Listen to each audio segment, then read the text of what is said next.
Lack of sleep causes anxiety. My name is Paul, and I'm helping youth in London to defeat anxiety and also everyone else that wants to improve their anxiety and actually have a more positive experience with it. And if you want more information, more content, more help, more advice, more tools, check out my Patreon. The link will be in the description and also in my homepage biography. So, guys, why do you think why all right, let's deep this. Let's actually like deep it. When you sleep, what happens? Your body tends to regenerate, right? Let's actually deep it. When you're sleeping, your body tends to regenerate. When do you gain the most valuable like return of investment? When do you gain, and I'm asking you this, like just think, like actually open your thoughts right now. Like if you think you're not like, if you can't think right now, don't watch this video. If you can't think, like if your brain's like, foggy or anything, like just don't even listen to this video because you won't understand what I'm talking about. But when you're sleeping, guys, when you're sleeping, when is the most, when is the most essential part of your sleep? Is it the entire sleep? Is it a specific part of the sleep? Is it after you sleep? The best time during sleep is what we call REM, and that, like, if you break down the abbreviation, that means rapid eye movement. The best time, or the best, return of interest you can get from sleeping is getting, just that 2 hours, 1 hour, three, if possible. I think 2 hours is like perfect, but like 1 to 3 hours of REM sleep. And you can only really attain that after like sleeping for, let's say, roughly 6 to 8 hours. If you sleep 6 to 8 hours every night, if possible more, but like if let's just say you're sleeping, like your eyes are closed and you're in deep sleep, and during the night, roughly around like the midpoint of when you're sleeping, you you encounter something called rapid eye movement, and this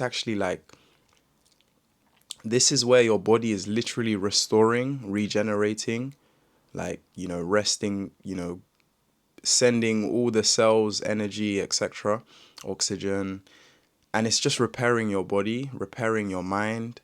Every single part of your body repairs during sleep, but during this REM, this small like fraction of sleep, this is where your body like your regeneration in your body is at the like most impactful. Some people sleep every night and they get like little to no REMs, like REM. Imagine. And this is the most regenerative process in your sleep. So if you're getting like 2 hours of REM, that's perfect. Every night, you're sleeping for 8 hours, you're in bed for 10 hours, 1 hour in bed, always like dulling the lights, going bed early, sleeping early, waking up early. Obviously, everyone has like a sleep routine, and I'm not gonna sit here and say, oh, if you sleep at 11 p.m., like, no, guys, if you're a night owl, you're a night owl. Obviously, even for night owls, the best time for them to sleep is off like at 1 a.m. Anything after that, like, you're just doing yourself injustice. But obviously, highly recommended to get 8 hours sleep, and then out of those 8 hours, you want to make sure that like 30 minutes before, you're like actually lying down, like actually trying to sleep. Then you can count the 8 hours. Don't get in bed at like, let's say 12 a.m., and then you have to like be up for 8 o'clock. So you literally prepare for bed, and then now you're in bed at like 12 o'clock, and then you're counting from the minute you get in bed. No, guys, you're doing it wrong. You're doing it wrong, guys. Sleep is so important, and of course, like at the end of the day, yes, oversleeping is not good. Overindulging in sleep, like, some people like sleep several times a day. That's like, sleeping once is fine. You need your body to recuperate. At the end of the day, let's face it, if you don't sleep enough, you're not going to perform optimally. That's literally just sleep in a nutshell. If you don't sleep enough, if you don't get enough sleep,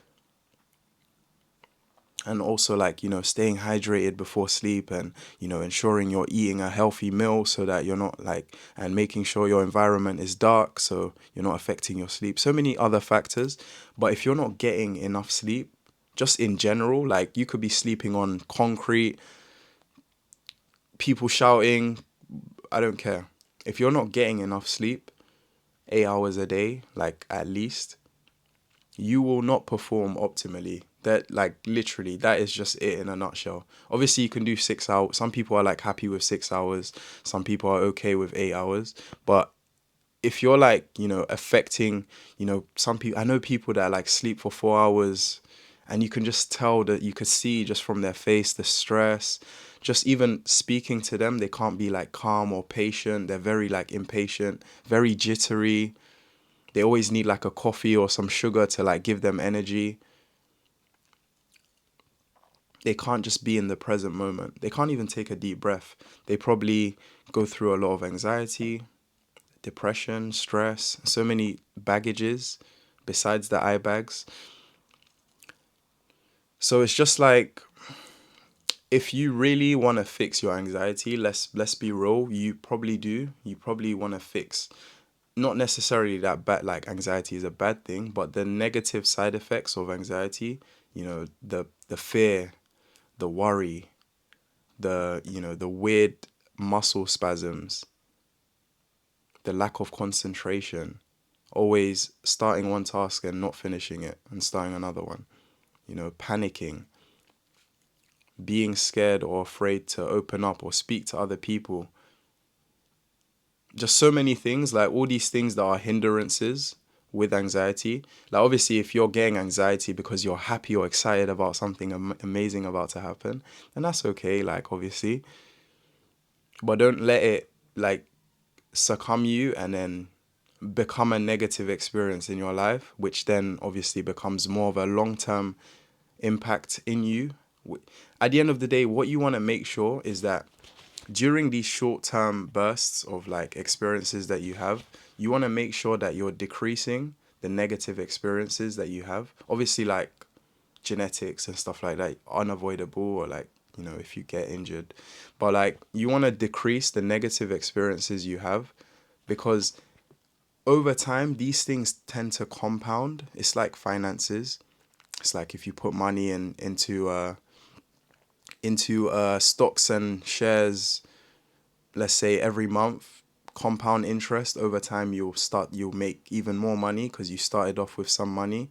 It goes up by a percentage, and the more money you keep reattributing into the account, plus the money that the account is making from, the percentage. I've probably lost you guys. But you get what I mean. Like, life is like that. We compound as well. We compound our experiences, we compound our growth, we compound our downfalls. If we keep having short bursts of bad experiences, like, let's say every day I'm just having a bad day for like a month straight. Imagine a month straight of just bad experiences, and then the next month the same thing, and then the next month the same thing.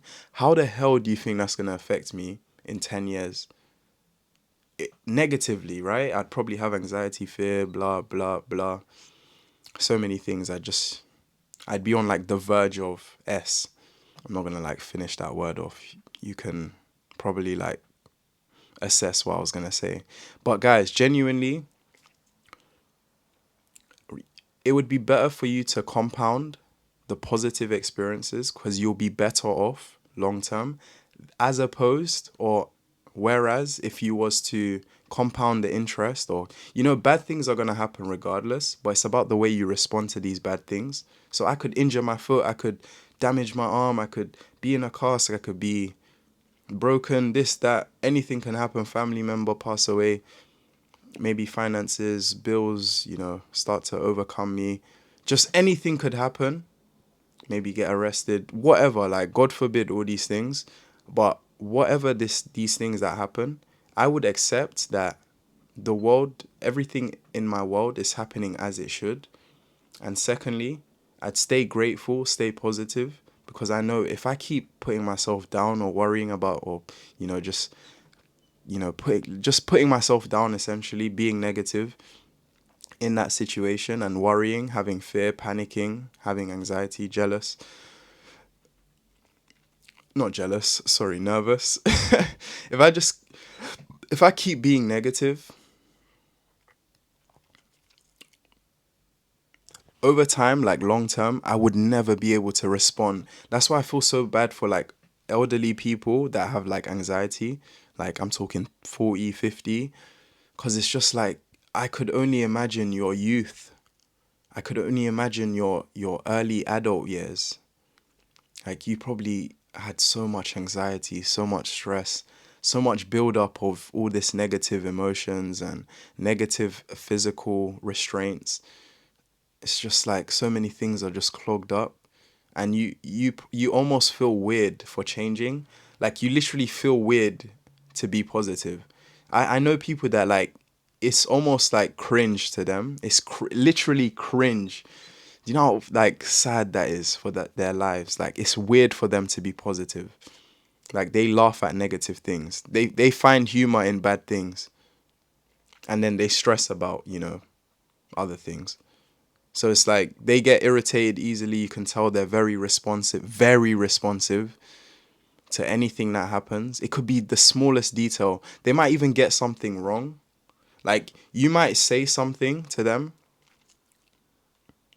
like it might be a nice thing, but they might have heard it wrong, and they snap at you, and then you repeat what you said, and they're like, "Oh, that's what you said." But it's like there's no like, "Oh, sorry." There's no like it's just a, "Oh, okay." Like I genuinely feel people, and I have a lot of compassion for people like that. And if you are someone like that, or you notice you have tendencies to be very responsive, I truly do believe it's because you're not sleeping enough. I truly do believe that. I truly do believe that. Sleep is so important. As of other things as well, like staying hydrated, being physically active, socializing with friends, all these things will help anxiety.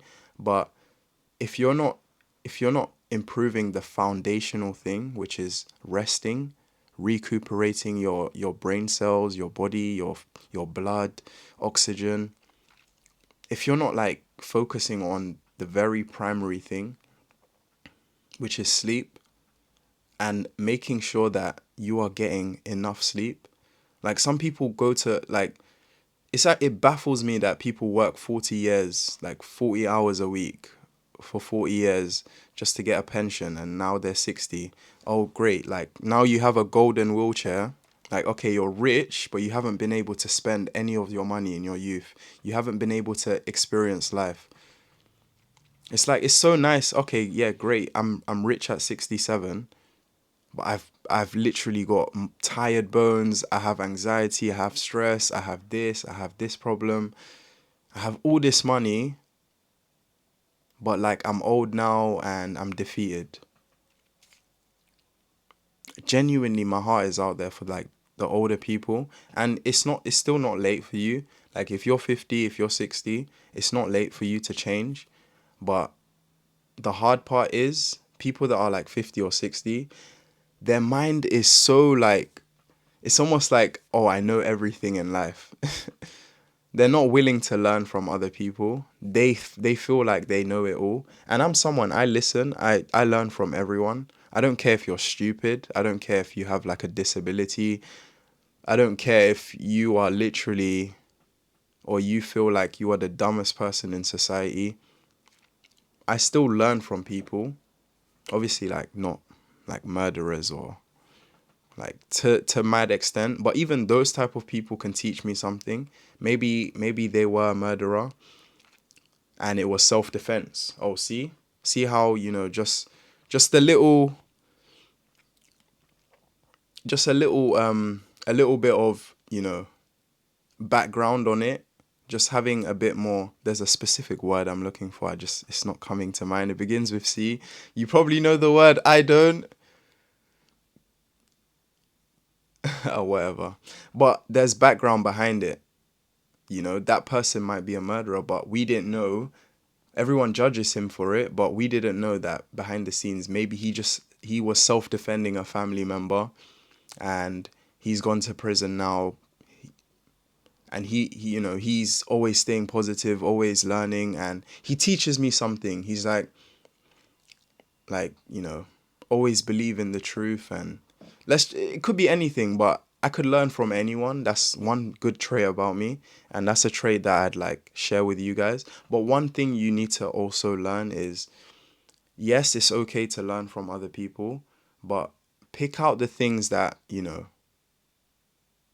resonate with you, and don't be fast to counter argument them. Don't be fast to be like, oh, you're wrong. Like, no, this is the right thing. Listen to that person, what they have to say, let them conclude, and then you make your assessment, like when they're done, or you say from your own personal experience, this is what I've been through. I understand where you're coming from, and maybe in the near future I will try apply some of these techniques that you've taught me, or I'll keep in mind some of these things that you've said. Like, no one's perfect. I genuinely, no one's perfect, but at least we can push towards being more perfect. I know that sounds like cringe or cliche, but like at the end of the day, try to relieve yourself of being judgmental, because that's baggage. Like, being judgmental is baggage. I know I'm talking about sleep and anxiety here, but this helps as well. Like, because most people, they go sleep or they go to bed and they have so many, like, this person's in their mind, this other person's on their mind, this person's on their mind. All these conversations they're having with people is on their mind.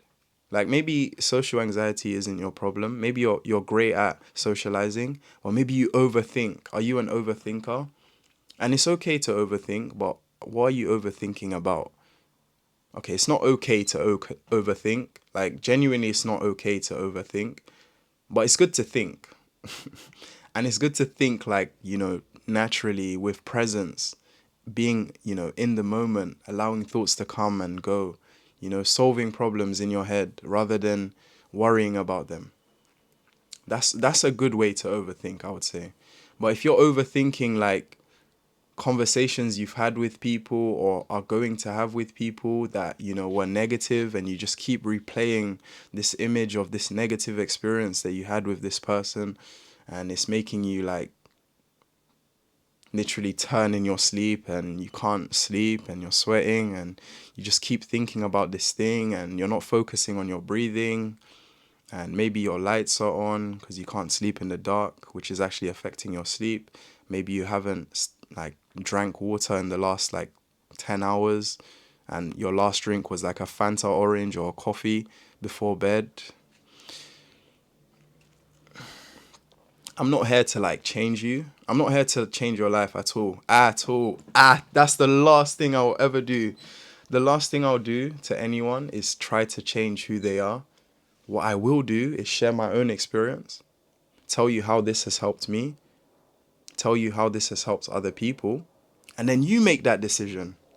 You make the decision to put more time into your health, your mental health, your physical health, your spiritual health, sleeping 8 hours a day so you can make sure that you can perform optimally. You make that decision.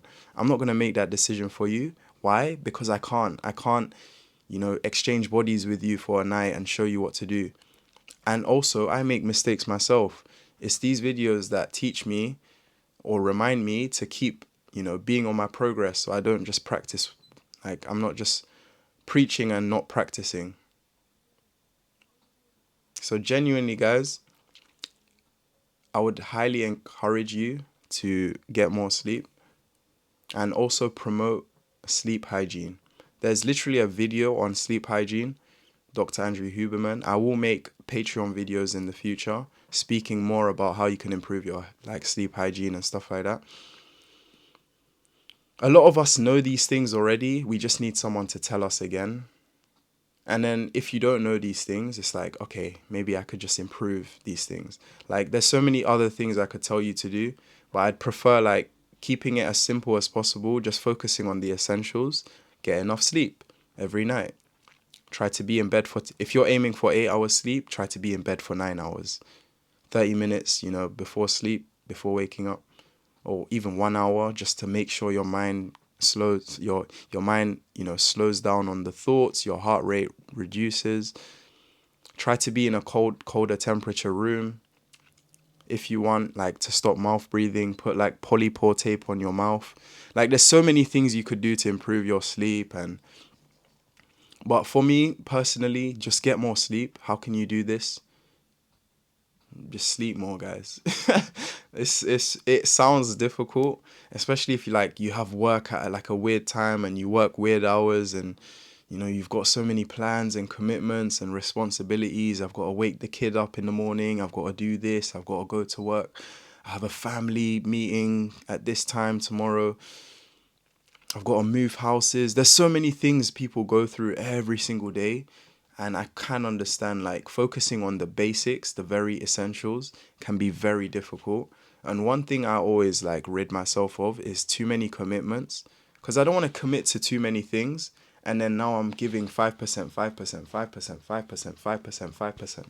I'd rather commit to one thing and give my entire 100% attention to that one thing, or at least 50%, 50%. I'd rather literally just make videos helping people, talking about anxiety, improving my anxiety, sharing my own experiences, putting people on coaching calls, just focusing on this one area of life. Then make public interviews, make shorts, make Instagram reels, make this, make that, make this, go there, go do that, go do podcasts, go start this, go do this, start drop shipping. Like, I'd rather focus on one thing and put my entire 100% into it than put 5% into the other things. Why not put 100% into yourself, so that when it comes to helping other people, you can give them that 100%, because you've gone through that experience. Putting the 100% into yourself first, because remember, it's the actions you take that promote the growth, but then teaching people is what makes it last for a lifetime. I've made, like, you can feed someone a fish every single day, or you could you could feed someone fish, and that will last them a day. But if you teach someone how to fish, that will last them a lifetime. So genuinely, guys, it's been your boy Paul Khadar. I love you guys all. Check out my Patreon, and hopefully this video has helped. Share it with a friend, like, comment, subscribe, all the good stuff. And take care, guys. We out. Peace, peace, peace.